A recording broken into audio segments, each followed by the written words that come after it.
And welcome to this Metropol Economic Forecast. This is a process that has come together based on in-depth analysis of Kenya's micro and macro economic factors, and we are pleased to have all of you here. And so we have an economics team that was able to make this possible, and I'd like to proceed to introduce them. So I'd like to start with Honorable Nderito Mureithi. And then on that team, we also had our Group Managing Director, Sam Omukoko. We had Director James Murigo. We also had Ms. Kade Dori. And last but not least, we had Brian James Mwaura. So my name is Catherine Magwa. I will be your moderator for the session. I'm the Corporate Affairs and Marketing Manager, Metropol. So to kick us off, I would like to invite Director James Murigo to start us off with some opening remarks and subsequently invite Sam Omukoko to take us through the presentation. Good morning. Let me take this opportunity to welcome you to Metropol.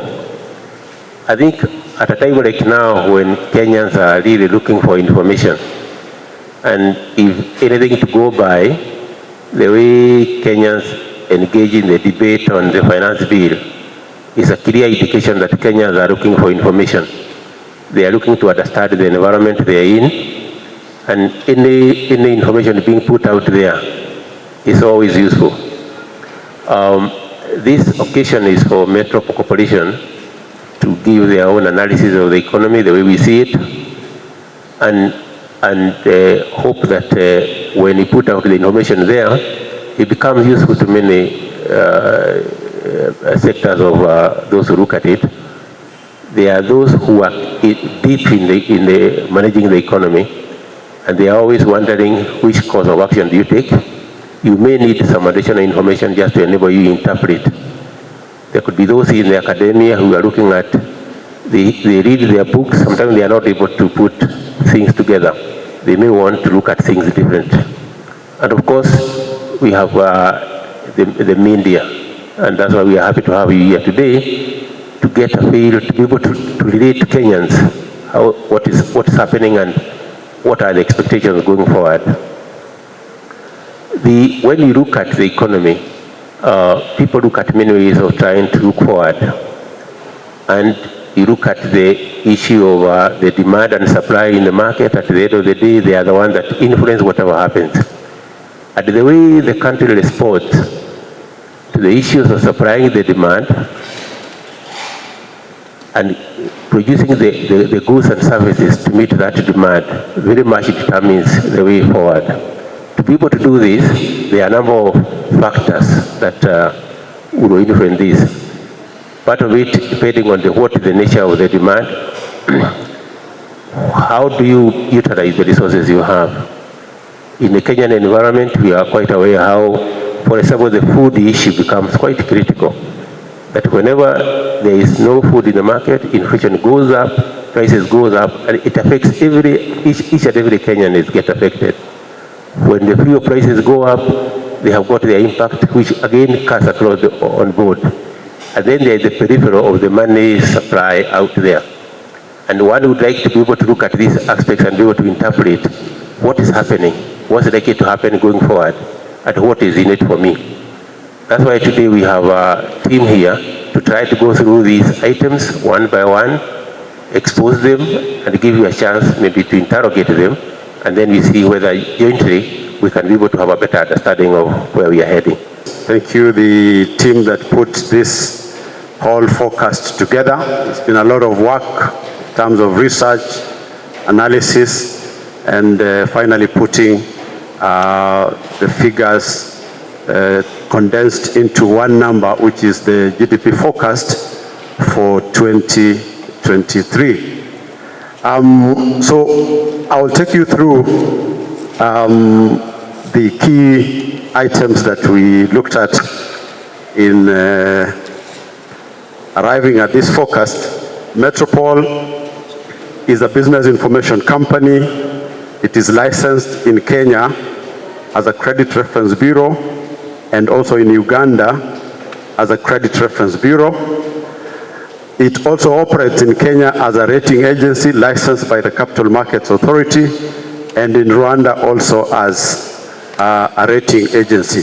So the regulation of this entity is across the region, and we're trying also to get into Uganda to have it registered as a rating agency, and finally on the continent. In terms of how we approach this forecast, it is approached from the capital formation side. The capital assets that are being created in this country that provide the capacity that the economy requires to produce goods and services. Normally, when you're doing a forecast, you have either the capital side approach or an income side approach. What we prefer and which gives us tangible evidence is to look at the capital formation side, because then we can see what capital assets are being created in the country and how they are being financed. So that is the approach that we give to this forecast. On that same footing, we have what you call the gross fixed capital formation, which contributes about 19.2% of the GDP. Private and government final consumption expenditure contributes 75% and 12% respectively, before accounting for imports and exports. So the GFCF in real terms contracted marginally by about 1.1% from previous figures. And from 1.8 trillion in 2022. So that contraction means that the rate at which capital assets are being created has come down. It has slowed down.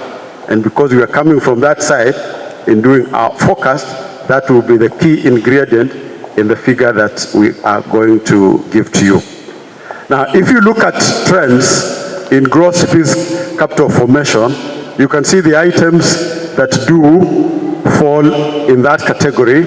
And we've tried to do an analysis from 2018 up to 2022 and the corresponding GDP actual figures that were achieved. For example, in 2018, it was 5.6, 2019, 5.1. 2020, when we had the pandemic, of course, all of us know what happened.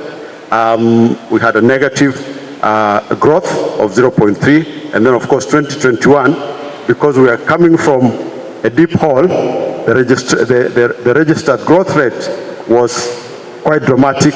And then, of course, last year, it was just about 4.8. So we're looking at what then happens in 2023 now that we have a new administration in place.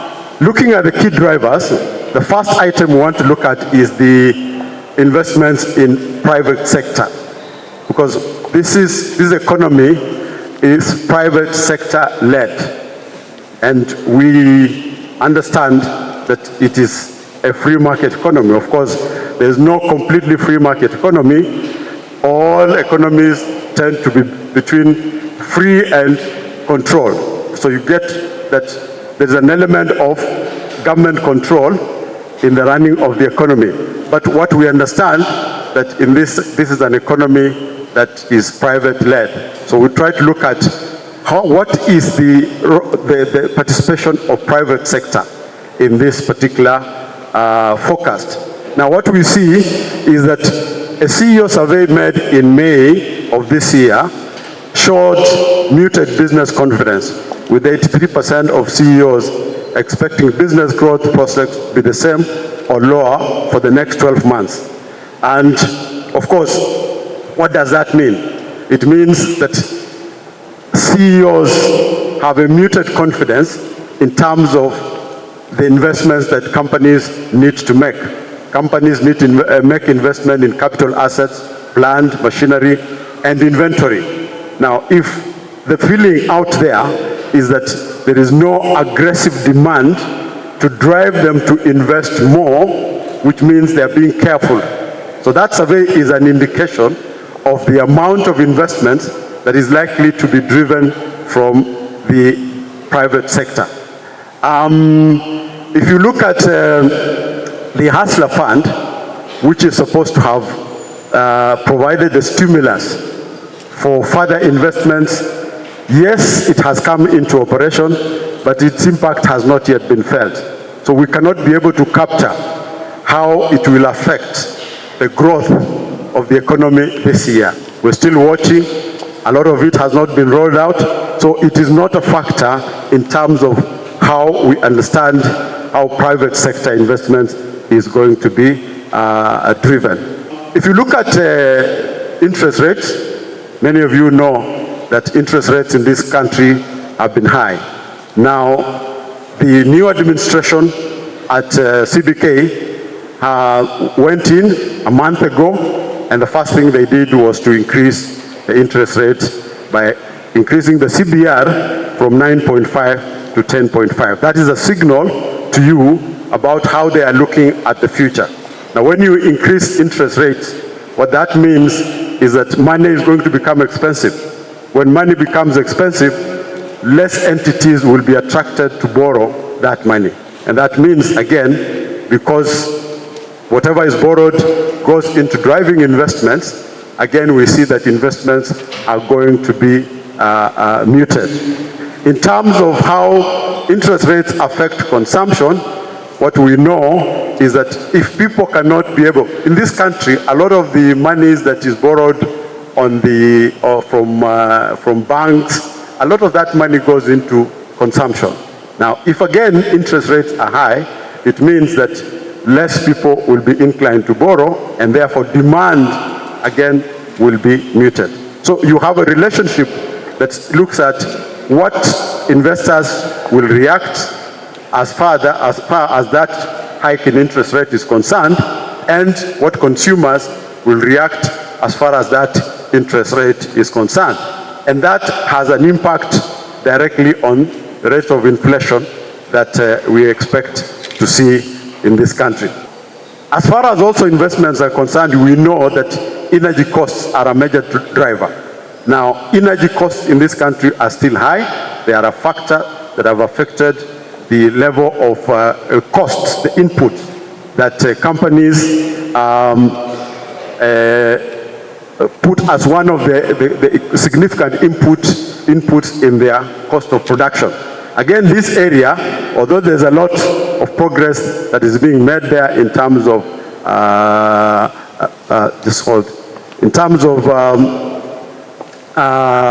electricity production, whether from hydro or whether wind power coming in, and we are also thinking about importing that electricity. The cost of electricity has not come down yet.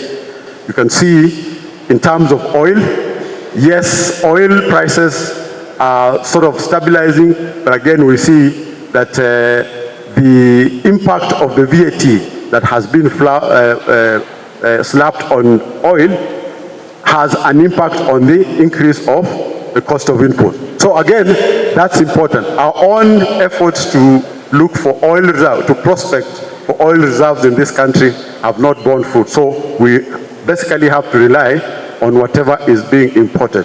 So that energy question is a significant factor when we look at potential investments or production that entities will be making in the economy. If you look at the distribution here in terms of what you call the installed and effective energy that is being produced, you can see in the level of hydro, geothermal, wind, solar, bioenergy, and whatever else comes as part of what constitutes our energy supply. Again, that is a major factor that has to be considered when we are looking at this particular forecast. When you come to consumption, which is basically the ultimate, all production must lead to consumption. What we are asking, are people going to be buying more things? Now, why should people buy more things? People will buy more things because they have purchasing power. Now, if, from what we have seen, inflation has been a challenge. It is fluctuating on a month-by-month basis. If you look at beginning of this year up to end of quarter one, inflation was at 9.2%. So again, if you look at the month of April, it dropped to 7.5%, and then in the month of May, it went up to 8%. By end of June, it is at 7.9%. And part of what we see is the impact this has on the purchasing power of the ordinary people, that people have less money to buy what they need to buy. Now, inflation in this country is driven by two critical factors: the cost of food and the cost of fuel. Now, as long as those items remain expensive, as long as the prices of those items keep going up, inflation will be a factor, and the net impact is that people will then buy less and less and less. And you know the ripple effect in terms of how it impacts corporate investment, how it impacts unemployment. Those are things that then we begin to see happening in this economy. So inflation is a really major factor that the current administration needs to address. And as far as what we can see is concerned, we see that it is going to remain a major challenge throughout this year. If it comes to government consumption and investment, government is a major driver of an economy because of how much it buys and also how much it is able to invest. What we have noticed is that if you look at the current account deficit, which is widening as we go forward, it tells you the kind of expenditure patterns that are happening with the government. Now, a lot of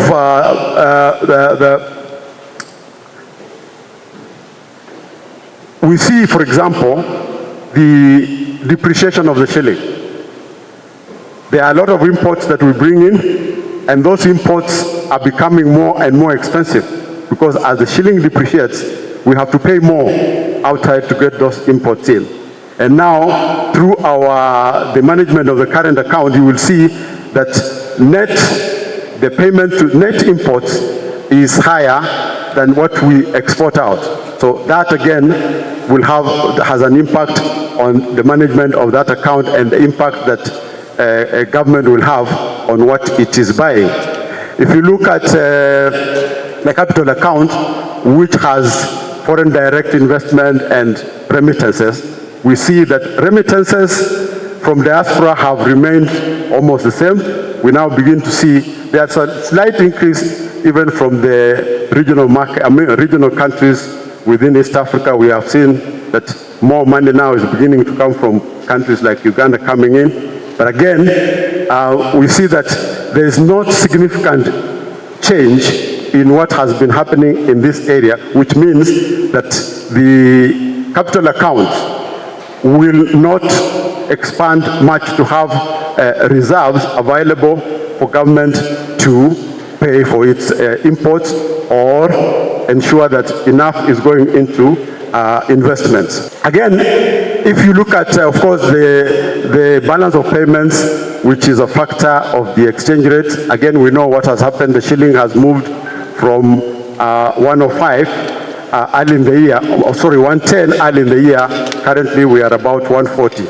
That has had a significant impact on how we manage the balance of payments. Now, despite the fact that the government entered into an oil import arrangement on credit to try and preserve the exchange rate between the dollar and the shilling, that has not had impact. We haven't seen that reduce the price of the dollar against the shilling, which means that this trend is likely to continue. And if the shilling continues to depreciate, then of course we shall experience a significant balance of payment challenge. If you go to national debt, currently the national debt stands at 10.1 trillion. Again, that has an impact. We saw in the month of April, because of the increased payments, civil servant salaries had to be delayed because it was a choice between do you make that installment or pay salaries. So they had to choose that to make that a payment because if the country defaults, a lot of other things will also be affected, and additionally going forward, then it becomes very tricky for the country to continue getting funding from external sources. So the approach also, if you see generally from the monetary authorities, is to see that interest rates are continuing to go up, which means cost of debt is going to go up. This generally has an effect in terms of entities that are able to access credit. Now, if the government is going to go into the market to fund its operation through domestic borrowing, what that means is that it is going to crowd out private sector. So government takes most of the money, private sector has to fight for the little that is left. Now, that again becomes another challenge, because then private sector investments get affected.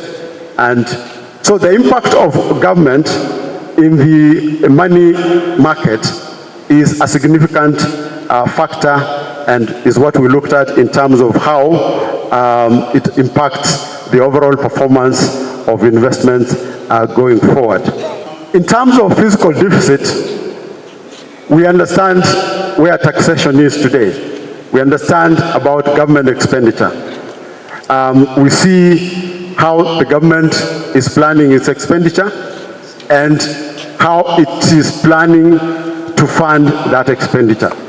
There's a lot of aggressiveness in terms of trying to ensure that as much taxes are collected as possible. There have been increases on VAT. There have been levies provided to ensure that investments in housing are funded through increased taxes.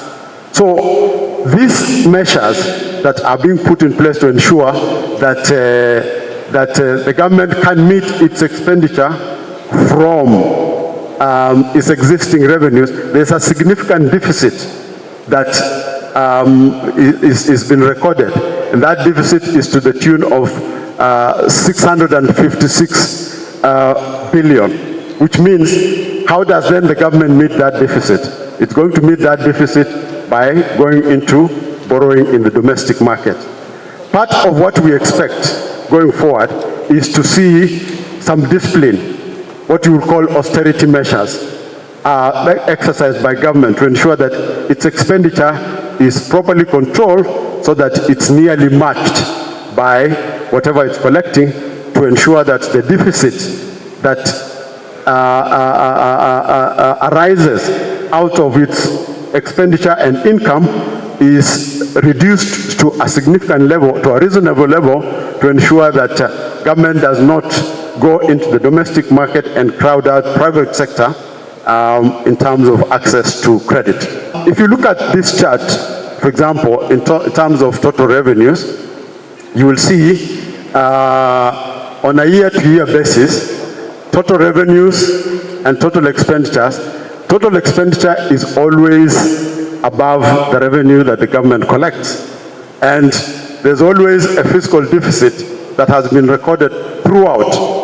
This deficit is then funded through external and domestic borrowings. And interestingly, as you look at the entire trend, right from 2021 all the way up to, we've tried to project what will happen up to 2027, we can see that there will always be a deficit, and that deficit will be covered by borrowings within the domestic and external markets. And that will be a factor in terms of how the government will approach its fiscal management strategies. So, taking all that into account, we forecast that the nominal growth rate for 2023 is going to be 4.6%. That's the figure that all those factors that we have looked at generally boil down to. And if you see in terms of GDP evolution, because it's something we do on an annual basis, except that we did not come out in 2020 and 2021 and 2022, but it is something we have been doing in all the years. If you see how, let's go to the, how this has been happening right from 2003 up to 2023, which is our current forecast, and what we estimate to be the forecast for 2024 and 2025, it gives you a general trend of where our economic performance actually lies.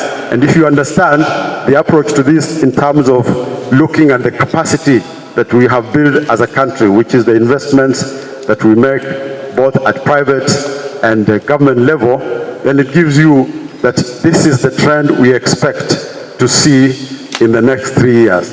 So last year in 2022, we grew at 4.8%. This year, we see a drop from 4.8 to 4.6. Next year, we are likely to see a slight increment to 5.1, but that will depend on certain things happening, which we shall keep you informed.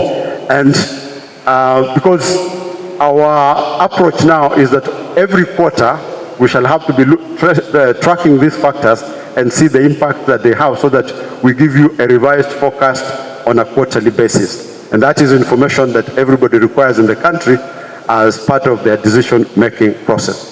So thank you very much for listening to me. Now it is time for me to give to the economics team. If you have any questions that you need answered, they are here now to respond to your questions. Thank you very much.